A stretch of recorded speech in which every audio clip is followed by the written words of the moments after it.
VikesNow, I am Dustin Baker. We are here to recap a wild week of Vikings free agency, one of the most momentous Vikings weeks in history, offseason history. There was so much movement Monday and Tuesday. I waited the whole week to do the recap show so I could put a whole lasso on everything. So let's go through these. I'm going to rank these in order the way that I think they're the most impactful, 8 through 1. I didn't include stuff like Tavier Thomas and Justin School, like those guys. I didn't put in my big splashy additions and movements and off-season transaction list, although I could have. But I'm going to go with the top 8 and work our way up to number 1. And this is all the first week of free agency. We've still got the second wave upcoming. And, of course, the draft is about 5.5 weeks from now. So, ranking the Vikings' top offseason moves so far, down at number 8. And we'll get up to number 1, which is the most important in my opinion. Number 8 was this weekend's trade for Jordan Mason. So admittedly, my knee-jerk reaction to this move was, oh my goodness, they're not really going to draft a running back now. I don't think they'll draft a running back until later with one of their 5th rounders, which will probably turn into a 6th or 7th rounder by the time Kwesi Adofo-Mensah has traded back. But if you play any version of fantasy football, you know that Jordan Mason is the real deal. He kept your fantasy season afloat when Christian McCaffrey got hurt. And this kind of followed the path, although I didn't see it coming, this followed the path of the Vikings free agency to date, which is, in the back of me, crossing off all of the roster needs for the long term before you even get to the draft. So that darn thing can all be about best player available. So Jordan Mason joins the Vikings as an RB2. I think by the time we get to the middle of the season that Jordan Mason and Aaron Jones will split carries flat out 50-50. Last year I thought Ty Chandler would get more run. I was wrong. I think I'll be right this year with Jordan Mason. But Jordan Mason, the advanced statistics, next gen stuff, the EPA for play, they love Jordan Mason, and so should you. The guy is an undercover baller. He's going to be 26th, I think, in the spring. So he's still got 3 years of his prime in front of him. But this move is fantastic because we went from being a club that running game ranks near the bottom of the NFL, and it pulled up to 20th in DVOA this year. But now you have 2 studly options, and Aaron Jones, who they evidently really like at that price point 2 years back. And then Jordan Mason coming from the San Francisco 49ers, who adds instant depth and credibility. It also is a signal that Ty Chandler probably won't be on this team for very much longer. I still I wouldn't be mad if they also drafted Omarion Hampton with the 24th overall pick, although that's probably been ruled out with this maneuver. But it's on my list nevertheless. Number 7 is Isaiah Rodgers at cornerback. This guy is the type of dude that feels like Harrison Phillips being signed 3 years ago, where the dude just needs snaps as a starter to blossom and to be good. He was suspended for gambling in 2023 and then started to turn his career around with the Eagles. But the reason I like this one is because it gets you closer to not having that emergency need at cornerback that we had about 2 weeks ago when we weren't sure if Byron Murphy was coming back. I think Rodgers can be a starter. He'll be a slot guy, and then we'll kind of wait and see how Mekhi Blackmon comes back this summer, and then maybe even draft a cornerback with first or second pick, no matter they trade back or stay put at 24. But I like the Rodgers move because he has youth on his side. He's affordable. And if you can overlook the suspension from 2023, he's a good upside guy. Number 6 for me is the signing of Javon Hargrave. Now, I will say, this was my favorite moment of free agency week number 1 was when the Vikings also signed Javon Hargrave. He was like the chef's kiss to building the trenches for these Vikings, which you and I have asked for at least a decade.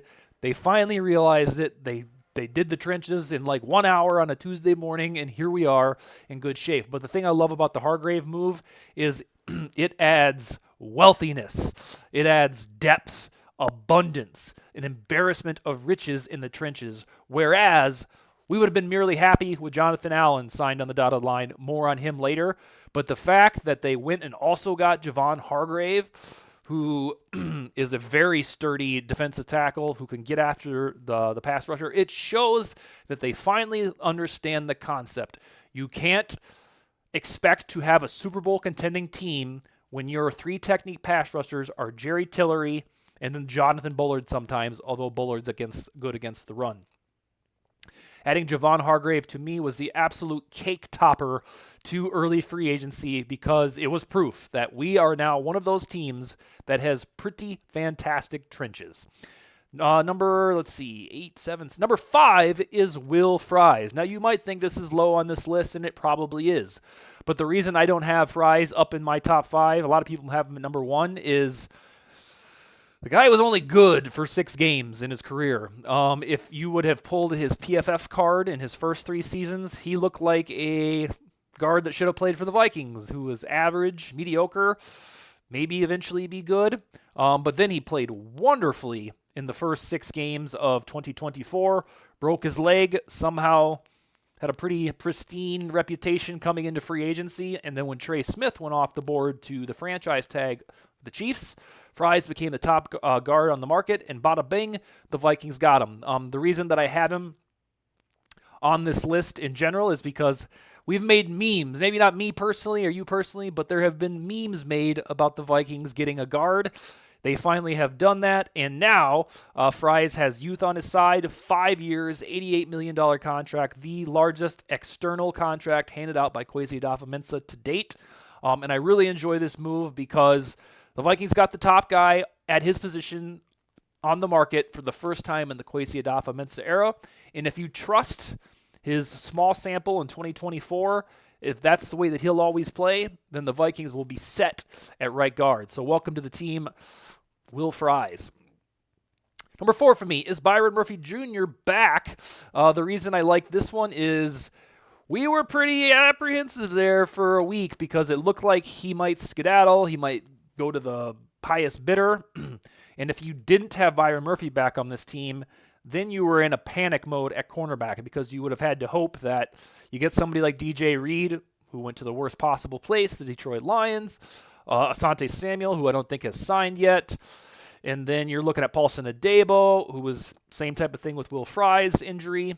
But bringing Byron Murphy back, and the reason he's number 4 on my list of best free agent moves so far is it keeps continuity, and it makes it so the cornerback room is going to be just fine. Without Byron Murphy, you were starting naked with Mekhi Blackmon, and then maybe signing Shaq Griffin back, forcing yourself to draft Benjamin Morrison or something in April. But when you bring back Byron Murphy, that solidifies your cornerback room. Like, you don't have to be worried about it too much, no matter what, because you have Mekhi Blackmon there. You have Dwight McGlothern, who we still have high hopes for. Then you also get Isaiah Rodgers. So as the baseline, getting Byron Murphy back, keeping one of your own, a Kwesi Adofo-Mensah free agent signing, should make you feel warm and fuzzy inside. Number 3, Jonathan Allen, defensive tackle. Let's see, he signed early Tuesday morning. Yeah, we started to get the hints that he was in Minneapolis on Monday. And his agent has a good working relationship. I think it's Minneapolis-based, and a good relationship with the Vikings. The reason this one is in my top 3, folks, is very simple. If you've watched this show since its inception 3 years ago, we have been asking every offseason since Kevin Williams left for a 3-technique defensive tackle who was good. Harrison Phillips is great, but he is not a true 3-tech guy who aggressively gets after the passer. We swear to God haven't had a good one of these since Kevin Williams. We've had stretches where Sheldon Richardson was okay, but it's always half-ass solutions with Shamar Stephen, Jerry Tillery, Jonathan Bullard, Armin Watts, basically anonymous players from a national viewpoint. Like, if you are a Raiders fan, you don't know who Armin Watts was. You don't have any clue who Jonathan Bullard was. But you do know who Jonathan Allen is. He's fantastic. He is 30 years old, so it's not like he's crazy old.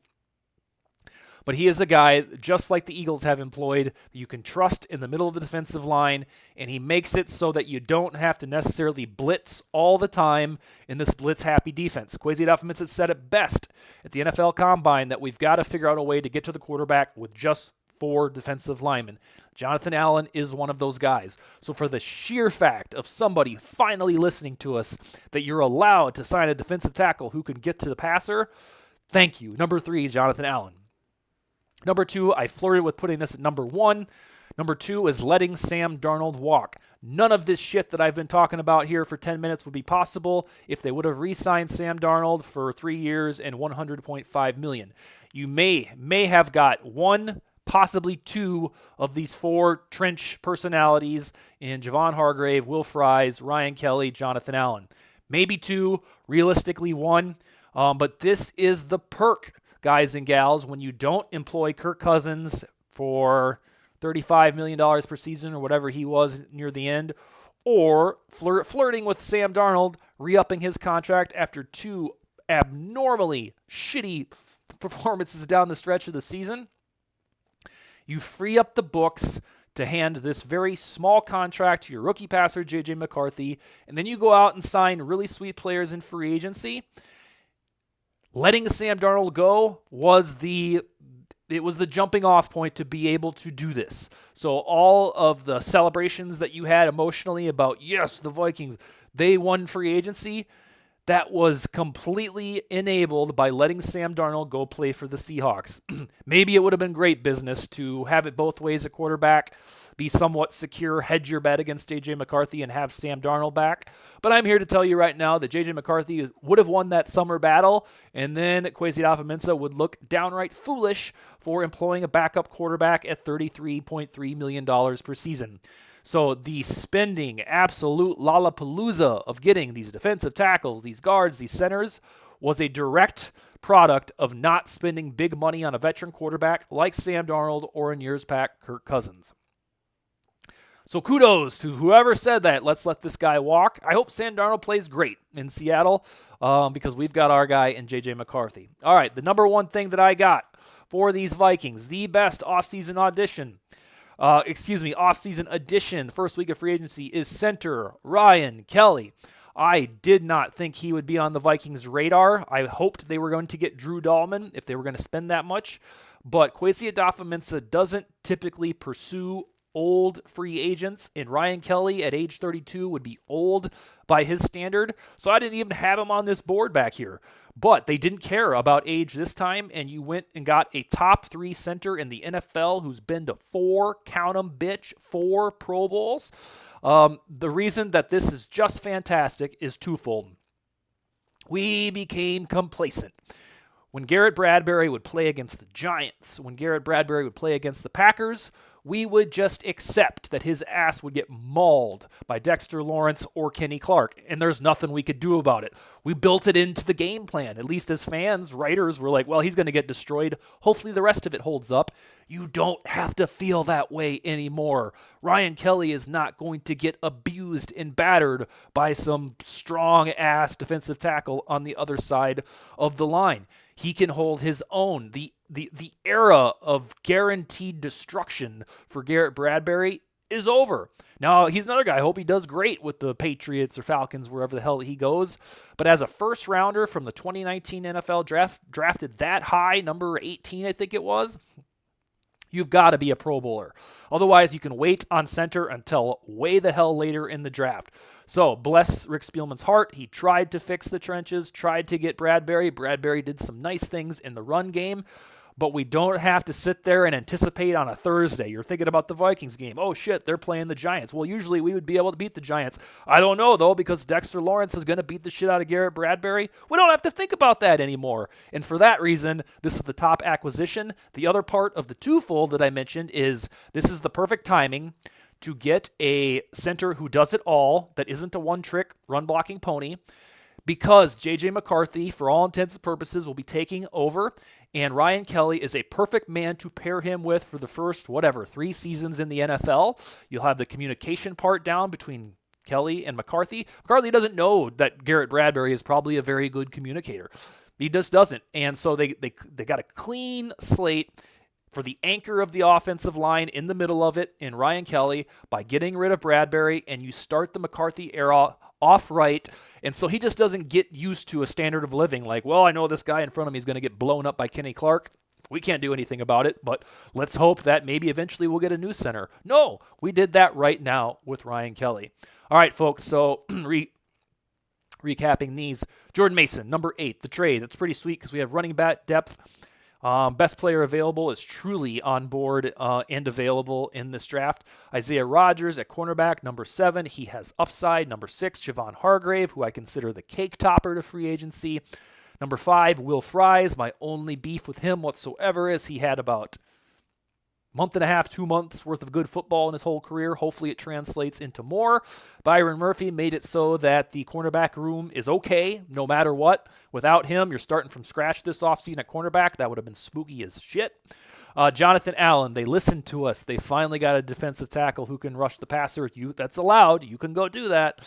Number 2 is letting Sam Darnold walk because otherwise you're paying that guy who is good but not elite $35 million. No thanks with McCarthy on your roster. And then Ryan Kelly exiting the Garrett Bradbury era because some of us got sick of the same shit every time they played a team with a really good defense. Bradbury getting abused. All right, folks, that's what I got for the first week of Vikings free agency. There's more coming. Skol, baby.